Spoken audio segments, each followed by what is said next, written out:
What is going on, guys? Welcome to the channel. So in today's video, I want to go over the most realistic settings for Skate, because this game is coming out in about a week or so, and I feel like a lot of people are going to be jumping into the game for the first time, or even the first time in a long time, depending on if you played the old series or whatnot. So the great thing about Skate is that you can actually just play this game realistically depending on your playstyle, so you don't really need settings necessarily. But I want to go through today the settings that will enable you to get the most out of that experience. So we're going to go through every single stat they can change to your own liking, and I'll help you guys out finding your own personal preferences. But if you guys want my settings and my current stats, they're always going to be updated in Discord. So say that you watch this video in 2 weeks from now and there's an update to the game, or if you watch this video a month from now and there's changes to the game, my settings will always be updated in my Discord. In the general tab here, there's some settings and tweaks you can make to make your gameplay look a little bit more cleaner if you're going for clips and stuff. So in the general tab, the very first thing you might like for realistic players is turning off all of these interface options, especially the name tags, because if you're filming clips in the world, it will have name tags above people's heads. So it's good to just turn these off if you want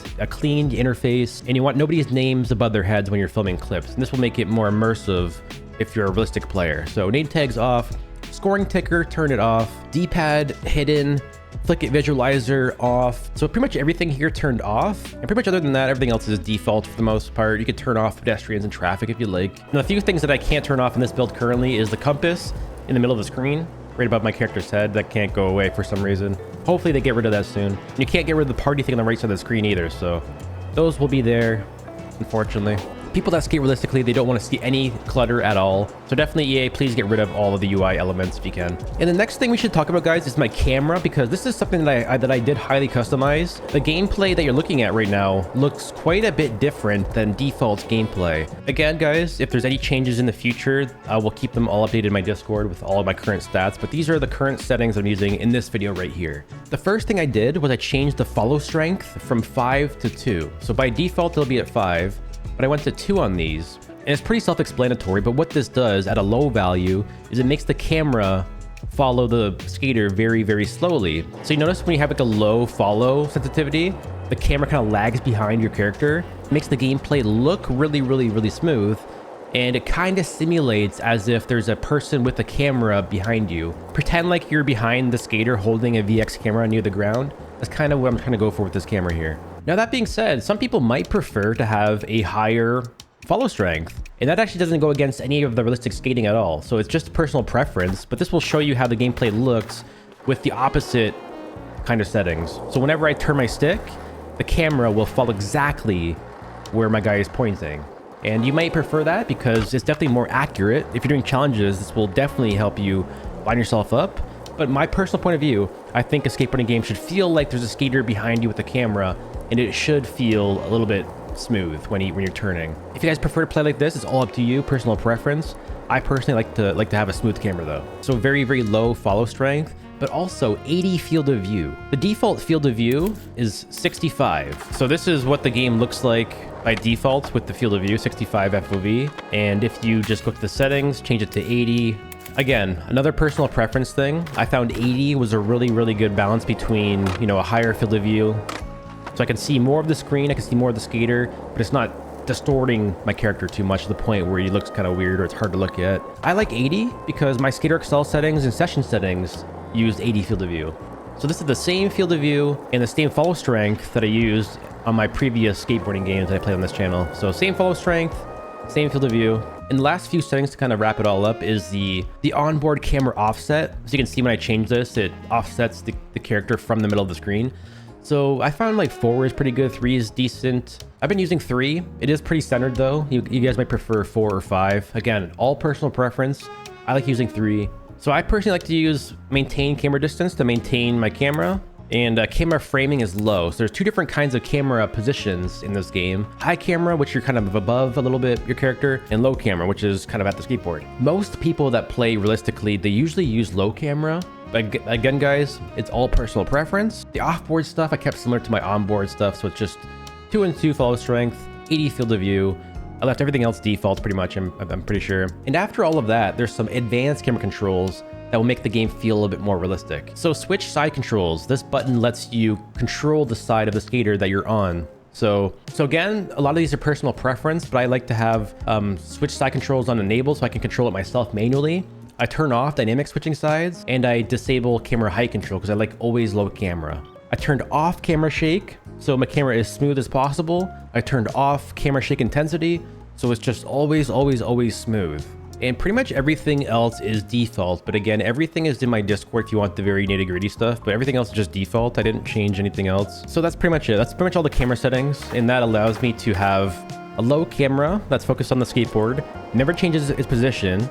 I can press my left stick in to change sides. So if there's ever like a ledge on my left side, I can like kind of go to this side and like angle myself towards it.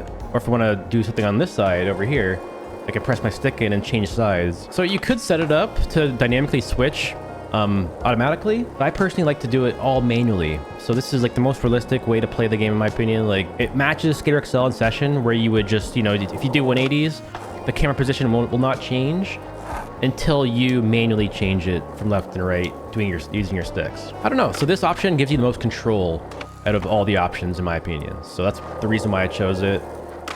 All right, so the next stuff we have to get into, guys, is the stats and the assists, and pretty much all the settings that you can enable or disable to make your game feel more realistic. So for this, guys, we're gonna go through the experience control scheme, and then your preferences, again, all up to you, goofy or regular, depending on what stance you are. This I should have changed, actually. My flick it sensitivity should be at 0. If you have 0 flick it sensitivity, it lets you do really slow flips, so you can control your flip speed easier. Some people might prefer to have their left stick forward to medium push. I personally don't use it. I use the buttons to push, so I'll turn that off. Forward to pump, I kind of do like that sometimes, so I might actually try that. Typically you'd use your triggers to pump in this game. Back to brake, no, it's okay. Hold fakie stance, yes. In terms of realism, hold fakie stance is kind of like the true switch is what it's called. And if you want to have like a Skater XL or session type feeling with the pushing, you use front foot and back controls turned off, and then you use swap X and A while onboard off. So those two settings there. And when I press A on the controller, that will be my right foot. When I go to switch and press X, that will be my left foot. And if you're on a PS controller, it'll be like it'll be X in square, I believe, right? So essentially, my right foot is always A, my left foot is always X. And that does not matter what stance I'm in. So if I press A, my right foot will come off. If I press X, left foot, switch to regular, X, left foot, A, right foot. So my feet will never change. That's how Session and Skater XL are as well too. And also with that, with the hold fakie stance, you'll realize too that when you switch around to switch, it literally does hold fakie. So my stance is now fakie, and whenever I do tricks, it's kind of like backwards almost. It feels backwards too. But if you think about it, if I just do a kick flip like I would in normal stance, that will be a fakie flip. If I do a heel flip, it'll be a fakie heel flip. And that means also if I do a nollie flip, it'll be a switch flip. Your controls are the same and they're all based off of your regular stance. So I like that a lot. And that is exactly how Skater XL is. That's why I love held fakie. But if you don't like that, you can turn off held fakie, or you can have the option of doing this too. Switch around, and the second that I press a push button, X or A, my feet will shuffle. So when I press the push button, watch what happens to my feet. I'll change to actual goofy. And now I can press down, and then to the right to kick flip, down to the left to heel flip. The controls flip around. And this is like Session. So you actually have the option of doing both control schemes and both methods if you have held fakie turned on. It's the most realistic setting because you have the option of both. And in my opinion, the animations look much better in held fakie. So if you have held fakie turned on and you're doing like switch trays and stuff, like the game just looks much better. Look at its head and stuff. And after you have those set, there's just a few more things to kind of toggle off, and that's under the assist section here. The very first option is grind assist amount, and the most realistic setting technically is 0. So turning off grind assist, and you guys might want to try this out yourselves, and I'll go ahead and do it for you. I recommend using 5 or 10 assist first, because this game always has involved magnets in terms of grinding. So you can still grind with 0 assist, but you'll find sometimes you might have stuff like that where it'll kick you off the grind. So I find 0 assist, it is hard because you're turning off the assist, but it actually feels buggy to the point where it's almost unfair, but it is fun to play with. So I found that zero grind assist is kind of buggy at this point. There's times where it'll kick you away from the ledge or rail, even when you're right above it. So it does not feel good. Like, this is all personal preference again, guys. But I've been using 5 or 10. So just maybe just use 5 for now. Because if you think about it, 0 is turned off, but 5 is not turned off. This is like, these are all, you know, grind assist turned on. And 0 is the only one that's turned off, but so 5 is fine. So by default, the pump assist is 50, and this is something that people have a problem with in this game currently, is the pumping. And the most realistic setting would be to just manual pump. You would turn pumping down to 0, and you would pump manually. And we could try that out if you like. So allowed fall height, higher value lets you fall from greater heights. So technically that would be 0 for most realistic. Friendly or wipeout threshold, no, turn that off. So here's a great one. Minimum pop height, and this will come along with your experience control scheme. So having this at 0 will make you have the lowest pop height possible. Streamline tricks, semi-auto pumping, all of this stuff you can turn off. And these are all stuff that help you play the game a little bit easier. If you turn them off, it's a little bit harder. So prevent low air spins, prevent accidental spins when getting low amounts of air, turning and riding over bumps at high speeds. So I'm gonna keep this on for now, but technically I guess turning this off would be more realistic. Maybe I'll just turn it off for now. So essentially, like, the most realistic settings for assists would be just to turn the assists off. Like, everything to make the game harder would just be turning all the assists off. The next thing is trick toggles. And these ones, you can turn them on if you like. So there's held flip tricks for double flips, late flips, slappies, firecrackers, wallies. So I have all these turned on, so I can do whatever one of these tricks I'd like to at any given time. So quick ollies are pretty cool too. If you just swipe down without pressing forward, you'll do a quick ollie, which is very similar to baby pops in Skater Excel in Session. So I like to have that setting too. Pre-wind spins. So this is a great setting that I personally love a lot, and I'll recommend this to you guys, is pre-winds. These are a new feature in the game, and I like to have it on hold in spin direction. So with the one that I have enabled right now, if you press down on the right stick, it'll go into my pop stance. And then to pre-wind, I have to press down on the left stick, and then I would go to the left side or right side. So if I wanted to pre-wind to the left, I would hold my left stick to the left.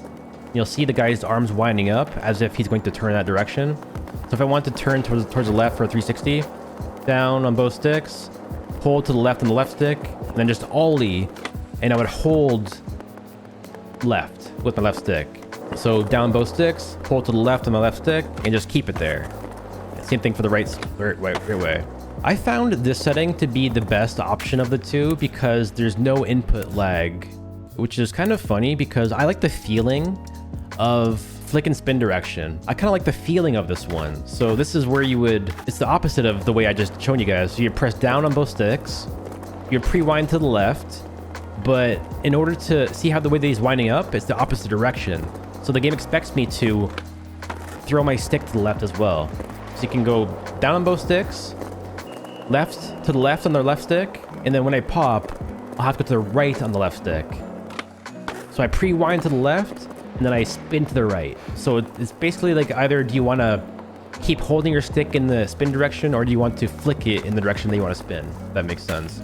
So this is all personal preferences, guys, for this one, but I do find that hold and spin direction has a little bit less input lag because your finger is already inputting the input the very second that you leave the ground, whereas flick and spin direction, you might have a little bit of input lag if your fingers are still traveling across the controller to flick in that direction. So personally, I think flick and spin direction feels better if you want a more realistic feel, but I do think that hold and spin direction has a better result because you get to instantly spin. There's no delay, no input lag. So roll-ins, and there's anti-pumping. So I have these turned on. I might actually experiment just a little bit here because I've heard that the anti-pumping is one of the reasons why people are losing speed in bowls.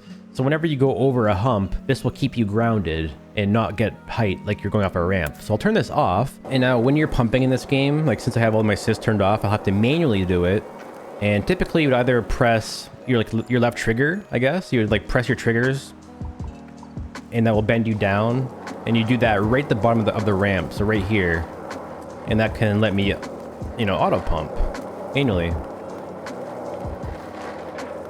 But I've been using my stick. I don't like how he bends down and grabs the board though. See how he grabs the board whenever you use the right trigger?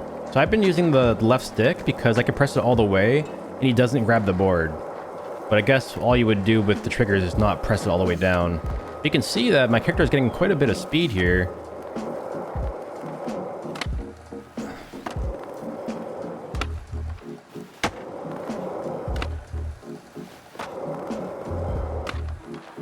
Yeah, it's pretty good. I can feel the anti-pumping being turned off kind of affecting me a little bit. But you can see my transition game is pretty decent. Typically, you don't want to push like this, because I just lost my speed, though. So I could use like a little bit of auto-pumping. So this is like the most realistic way to play transition would be to pump manually. But I do think the pumping is kind of broken. So it's not, you know, a bad thing just to crank up the pump force if you like, or crank up the auto-pumping, because it is kind of weird. Take some finesse. But right there, if I get the right angle, I can pretty much get some height every time. Yeah, it's pretty good.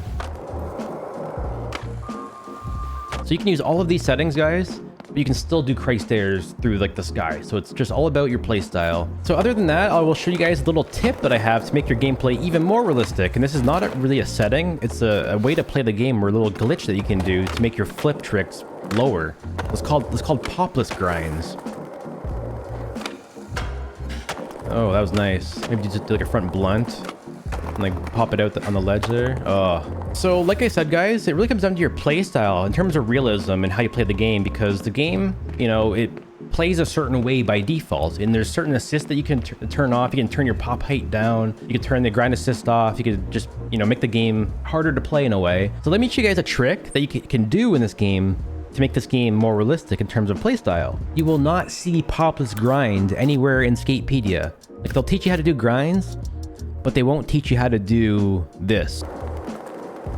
Crooked grind, nollie flip, and that is a very standard looking nollie flip, and it looks great, honestly. See here in the clip, gone to crooked grind, and then all I did was just press the nollie flip input. He jumps up, nollie flip, and sees about a foot in the air there. So yeah, like, I mean, that can be realistic. People do that. Maybe not that high very often, unless you're a pro skater. But what I'll try to show you guys is how you can play the game in a way to make it not do that. This was something that people would do in Skate 1, 2, and 3, I believe. It was called popless, and it's something that I'm kind of getting used to.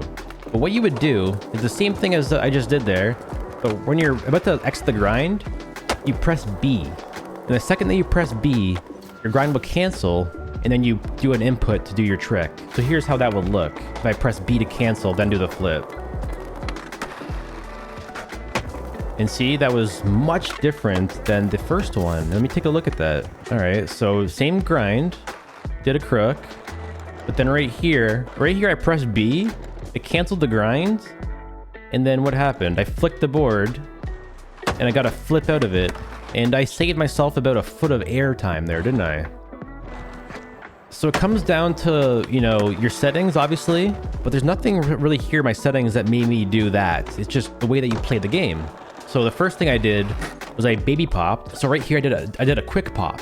And this is my settings. I did a quick pop, so a low little pop in, crooked grind, and then you press B and then flick it, and that gives you no pop. Not only that, guys, but you can pinch your grinds too, which makes them more realistic. And the game doesn't show you this yet either.